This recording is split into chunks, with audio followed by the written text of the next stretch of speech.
मेरे पति अपनी आंखों से कुछ भी नहीं देख सकते थे। वे पूरी तरह अंधे हो चुके थे। अब उन्हें कुछ भी दिखाई नहीं देता था। मेरी सास को भी कहीं जाने आने में बहुत परेशानी होती थी, इसलिए हमने एक कार ले ली। लेकिन कार चलाने के लिए हमें एक ड्राइवर की जरूरत थी। हमने एक ड्राइवर रख लिया जो हमारे साथ ही रहने लगा और हमें जहाँ भी जाना होता वहाँ लेकर जाता। वो देखने में बहुत सुंदर था और मैं भी बहुत सुंदर थी। मुझे जो भी पहली बार देखता वो मेरा दीवाना हो जाता। वैसे भी लोग मुझे पाने की इच्छा रखते थे। अब हमारा ड्राइवर भी कुछ ऐसा ही सोचने लगा। शुरुआत में मैंने उस पर ज्यादा ध्यान नहीं दिया। मैंने सोचा कि कुछ दिनों तक उसे नजरअंदाज करूंगी, लेकिन कुछ दिनों बाद मैंने नोटिस किया कि वो मुझे शीशे में देखकर अजीब इशारे करने लगा। एक बार की बात है, जब हम बाहर से लौटे तो मैंने ड्राइवर से कहा, तुम भी हमारे साथ घर पर रुक सकते हो, रोज अप डाउन करने की जरूरत नहीं है। हमारे घर में 4 कमरे खाली हैं। वो मान गया और हमारे घर पर ही रहने लगा।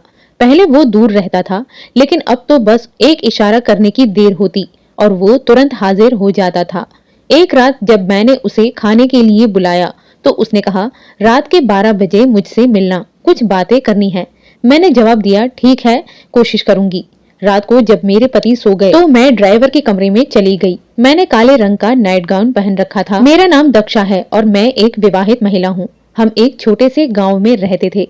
जब मेरी उम्र 25 साल की थी तब मेरे परिवार में मेरे माता पिता, एक छोटा भाई और बहन थे। हम सब बहुत खुशहाल जीवन जी रहे थे। जब मेरी शादी की उम्र हुई तो घर वालों ने मेरे लिए एक अच्छा लड़का ढूंढना शुरू कर दिया था। एक दिन एक रिश्ते की बात आई। लड़का रेलवे में नौकरी करता था और उसकी तनख्वाह भी बहुत अच्छी थी। घर वालों ने बिना देरी किए मेरा रिश्ता तय कर दिया। शादी के बाद मैं अपने ससुराल आ गई, जहां मेरे सास ससुर, एक देवर और मेरे पति रहते थे। घर बहुत सुंदर था और किसी भी चीज की कोई कमी नहीं थी। मेरे पति को शादी के बाद 1 महीने की छुट्टी मिली थी। पता ही नहीं चला कि वो 1 महीना कब बीत गया और फिर वे वापस काम पर चले गए। घर के सारे काम निपटाने के बाद भी मेरा समय बहुत मुश्किल से कटता था, क्योंकि मेरी शादी नई हुई थी। मेरा मन बहुत बेचैन रहता था, लेकिन फिर भी मैं खुद को संभालने की कोशिश करती थी। एक दिन मेरे देवर जिगर मेरे कमरे में आए और कहने लगे, भाभी आप अकेले क्यों बैठे हैं? हमारे साथ बैठकर बातें कीजिए, कोई खेल खेलिए या फिर कोई फिल्म देख लीजिए। मैंने जवाब दिया, देवर जी, अभी तो मेरा किसी भी चीज में मन नहीं लग रहा, लेकिन धीरे धीरे सब ठीक हो जाएगा। आखिर मैं इस घर में नई हूँ। कुछ दिनों बाद मैंने अपनी सास से कहा, सासू माँ, मुझे मायके जाना है, मन बहुत कर रहा है। उन्होंने जवाब दिया, तुझे जिगर कार से छोड़ आएगा, बस में धक्के खाकर जाने की क्या जरूरत है।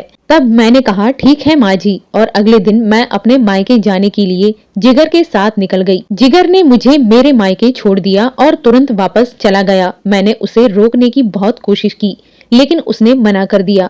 उसने ना तो चाय पी और ना ही पानी, बस इतना कहा, भाभी मुझे एक जरूरी काम है, और चला गया। मुझे मायके आए 4 दिन हो गए थे, लेकिन यहाँ आने के बाद भी मुझे थोड़ा अजीब सा लग रहा था। इसीलिए 5वें दिन मैंने बस पकड़ी और ससुराल वापस आ गई।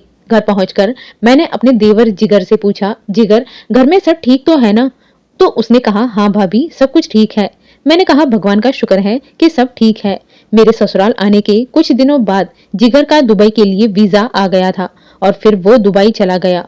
अब घर में सिर्फ मेरी सास और मेरे ससुर ही रह गए थे। अचानक एक रात मेरे ससुर को हार्ट अटैक आ गया। हम जैसे तैसे उन्हें अस्पताल ले गए, लेकिन रास्ते में ही उनकी मौत हो गई। इसके कुछ दिनों बाद एक दिन रेलवे ऑफिस से फोन आया। फोन पर किसी ने पूछा, क्या आप राकेश के घर से बोल रही हैं? मैंने कहा, हाँ मैं बोल रही हूँ।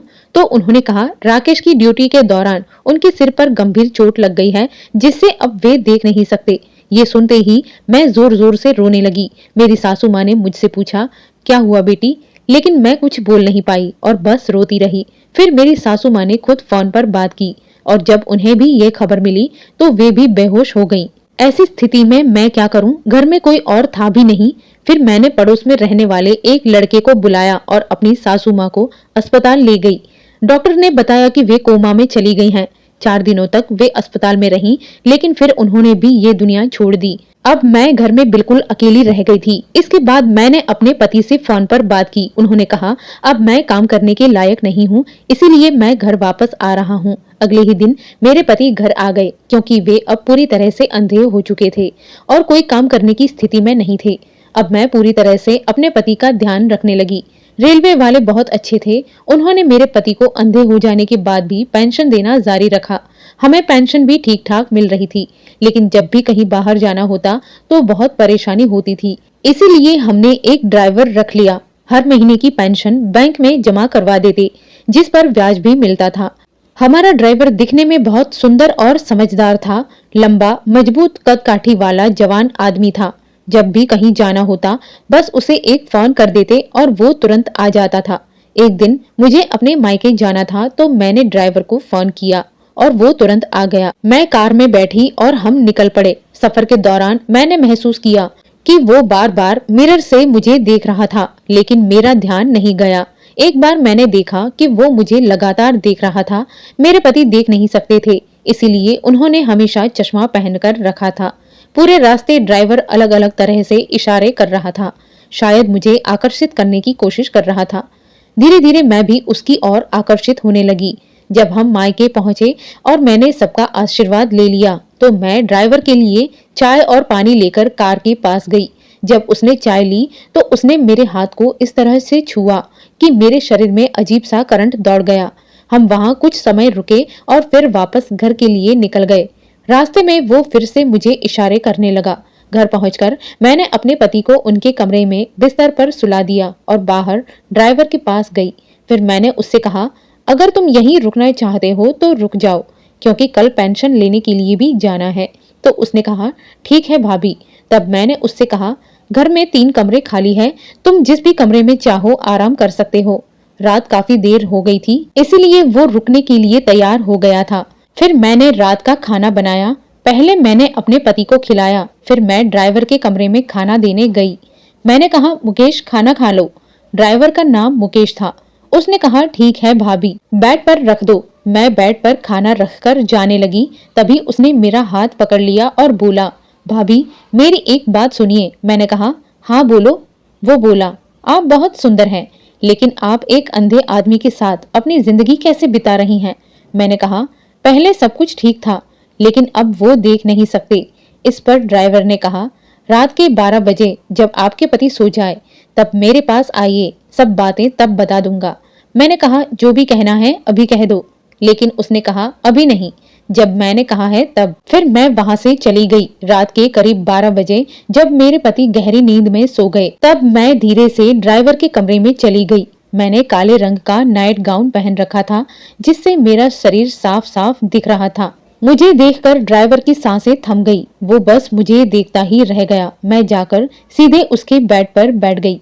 वो घबरा गया और मेरा हाथ पकड़कर बोला, आप बहुत सुंदर लग रही हैं। मैंने पूछा, क्या बात है, तुमने मुझे इस वक्त क्यों बुलाया है? तो उसने कहा, एक बात कहूँ? मैंने कहा, हाँ बोलो। फिर उसने कहा, आप नाराज मत होना। मैंने कहा, नहीं बोलो। वो बोला, क्या आज आप मुझे खुश करेंगी? मैं शर्मा गई और अपना सिर झुका लिया। वो समझ गया कि मेरी तरफ से ग्रीन सिग्नल है।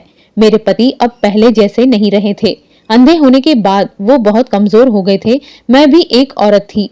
मेरे भी कुछ सपने थे जो अब मेरे पति पूरे नहीं कर सकते थे। उस रात मुझे वो खुशी मिली जो मुझे बहुत समय से नहीं मिली थी। उस दिन के बाद हमारे बीच एक नया रिश्ता शुरू हो गया। अब जब भी मौका मिलता हम दोनों खुशी से एक दूसरे की मन की भूख मिटाते, कभी दिन में, कभी रात में, कभी शाम को। मैंने इसे अब अपनी जिंदगी का हिस्सा बना लिया था।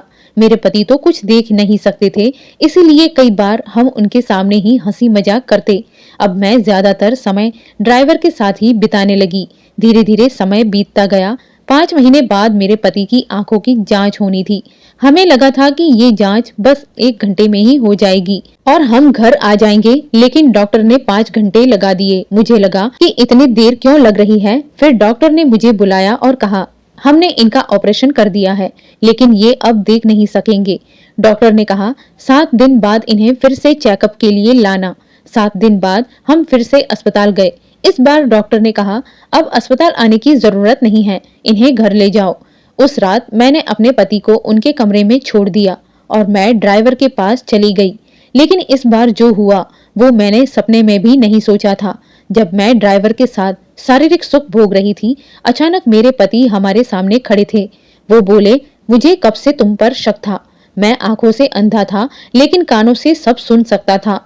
तुम मेरे सामने ही ये सब कर रही थी और मैं सोने का नाटक कर रहा था। मैंने सब कुछ बहुत पहले ही समझ लिया था, लेकिन मैं तुम्हें रंगे हाथ पकड़ना चाहता था।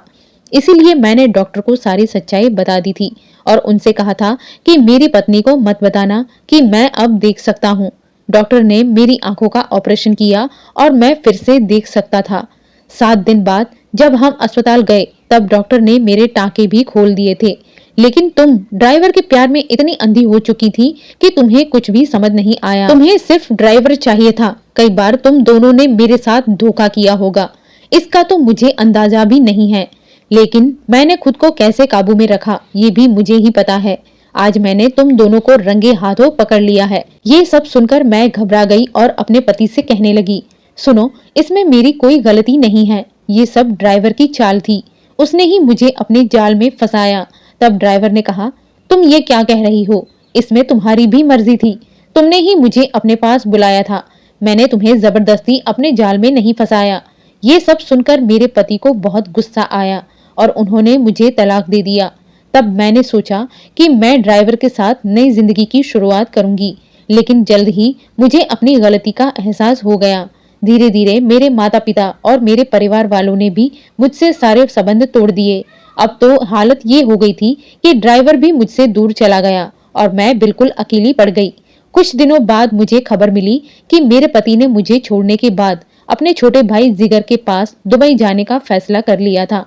वहां जाकर उन्होंने अपनी नई जिंदगी शुरू कर दी। जाते जाते बस इतना कहा, जिसे तुम प्यार करती थी उसे तुमने पा लिया, अब मैं अपनी जिंदगी नए सिरे से शुरू करने जा रहा हूँ।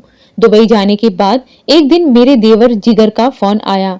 उन्होंने कहा, तुम्हें क्या लगता था कि मेरे भाई तुम्हें छोड़ने के बाद सदमे में चले जाएंगे? ऐसा तो तुमने कभी सोचा भी नहीं होगा। दुबई आने के बाद उन्होंने नई शुरुआत की है और अब वो एक औरत से शादी करने जा रहे हैं जो तुमसे 100 गुना ज्यादा खूबसूरत है और जो उन्हें सच्चे दिल से प्यार भी करती है। उनकी बात सुनकर मुझे एहसास हुआ कि अपनी लालच के कारण मैंने सब कुछ खो दिया। जो असली खुशी मुझे मेरे पति के साथ मिली थी उसे मैंने खुद अपने हाथों से गंवा दिया। आज मैं इस खाली घर में अकेली बैठी सोच रही हूँ कि मेरी लालच ने मुझे एक अच्छे इंसान से दूर कर दिया। मैंने अपना परिवार, अपनी इज्जत और अपना प्यार सब कुछ गंवा दिया। अब मेरे पास बस पछतावा करने के अलावा कुछ नहीं बचा। इस कहानी से हमें ये सीख मिलती है कि हमें अपने सच्चे साथी का दिल कभी नहीं दुखाना चाहिए। दुनिया में पैसा, खूबसूरती और इच्छाएं हमेशा बनी रहेंगी, लेकिन सच्चा प्यार और वफादारी बहुत मुश्किल से मिलती है। दोस्तों, उम्मीद है कि आपको हमारी कहानी पसंद आई होगी। अगर आपको हमारी कहानी अच्छी लगी हो तो इस वीडियो को लाइक करें। अगर आप हमारे चैनल पर नए हैं तो चैनल को सब्सक्राइब करें और नोटिफिकेशन बेल को जरूर दबाएं ताकि अगला वीडियो तुरंत आपको मिल सके। धन्यवाद।